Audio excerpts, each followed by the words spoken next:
Pa ja smatram da muzičari, ne samo hip-hop, nego svi angažovani muzičari, znači da li rock, punk, koja god vrsta muzike bila je ono, po mom mišljenju, neka opozicija svemu, politici, stanju u društvu i njihov zadatak je po mom mišljenju da uvijek kritički gledaju na sva ta zbivanja, da o tome govore i ja sam na svom iskustvu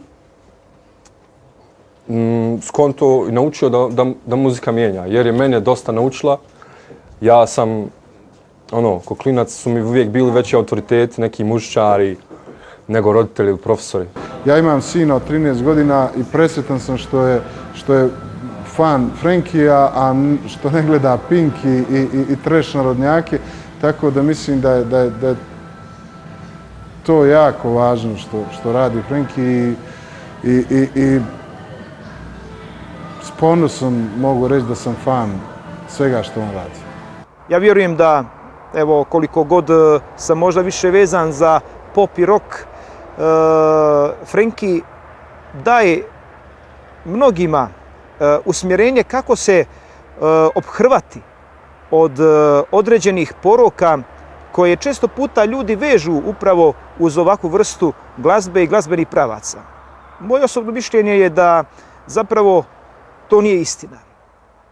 Nijedna pjesma bilo kojega pravca, bilo kojega duha ne poziva mladoga čovjeka da se okrene nečemu negativnom, nego zapravo da u svemu tome pronađe sam za sebe poruku i da izvuče najbolji mogući motiv, životni motiv koji će mu pomoći da usmjeri svoj život i da pronađe najveće moguće blago i bogatstvo.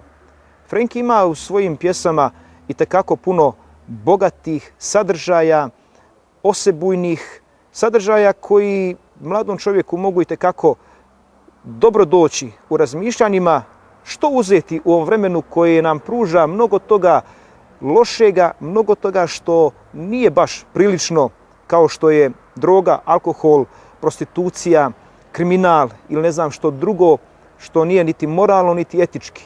S obzirom da sam ja reditelj koji je uvijek smatrao da je estetika neodvojiva od etike i da moj svjetonazor i moj estetski kredo mora da porazumijeva angažman, u Frankija sam vidio jednog prirodnog saveznika, vidio sam mladoga muzičara koji u svojim albumima ima mnogo toga sceničnog, ima mnogo toga prikazivačkog, ima mnogo toga što vizualizira, što direktno potiče na angažman.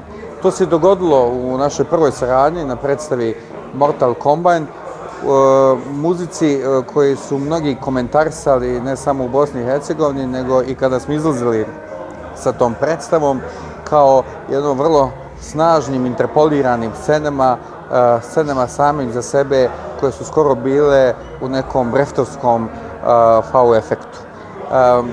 Mogu da kažem da nisam sklon generaliziranju i hvaljenju naše muzičke scene, tim prije što mislim da na njoj ima mnogo stvari koje zaista idu u jedan domen estradnog kiča i onda sam ovako sa velikim oduševljenjem i sa velikim ponosom uvijek govorio da je dio onoga što se zove muzička BH kultura, muzička BH scena su svakako Franki i Edo.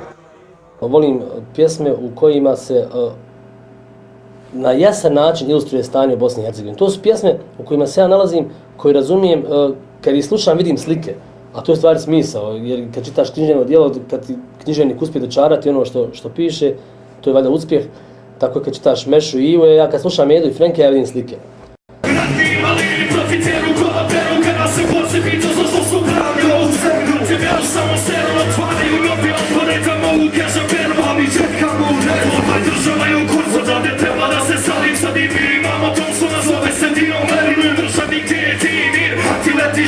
Ako nisi njihov tim, ako nisi da ti si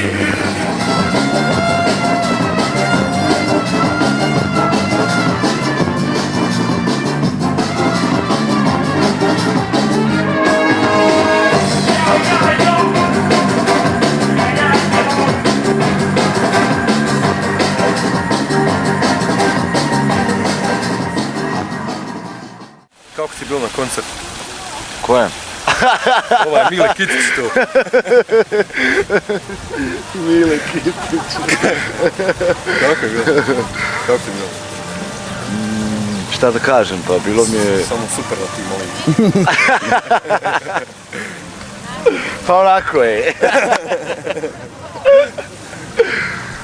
Pa koliko ja znam da to bilo prvi put na Jali i koliko ja znam Jalu, znam da se tamo ništa ne dešava. Ja mislim da je to onda iz tog pogleda bilo super, a iz drugog pogleda, pošto ja tebe znam i sve vas, u biti ste mi ko porodica, bilo mi je zadovoljstvo da sam došao reprezentat svoj sound i da smo se opet vidjeli, da smo se podružili.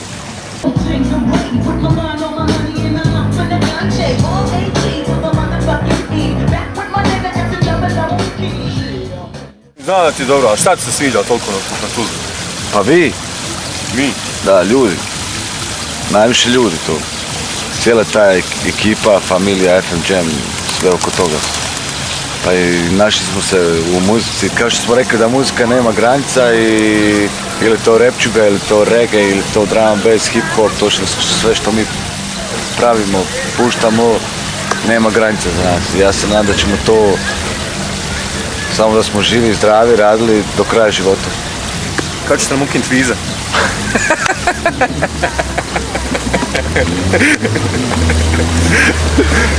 Jeboj mi ja mater! Mislim da ta kompletna hip-hop kultura je poslije rata u Bosni i Hercegovini uradila puno više nego cijeli parlament Bosne i Hercegovine zajedno. Čim ćemo početi? Sa Saletom neću ti uvijek početi. Neću ni s nečim novim, dajmo. Znaš, sam što se početi, sa minimalnim rizikom na prva verzija, znači. Nisi mogao Kardoš.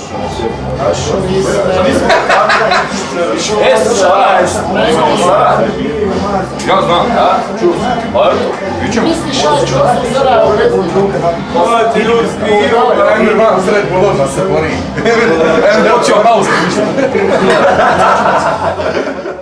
Evo sad treba da izađe novi album, ja stavljam da će to biti kako treba, čujem da je Edo radio neke beatove, tu je King Mire, mislim da bi to trebalo da valja.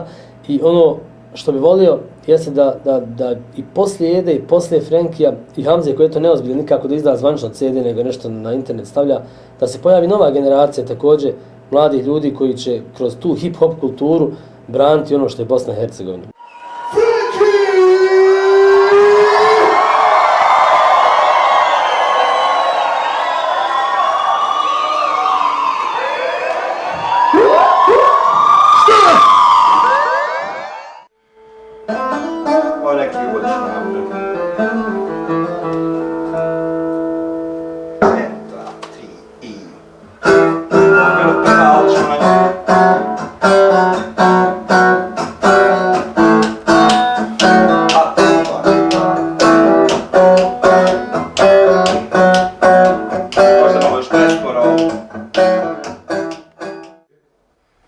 Čekaj, i onda sam ja uzeo za moju dušu sevda, da sam tu nešto snimao taj. Ja, ovo je super.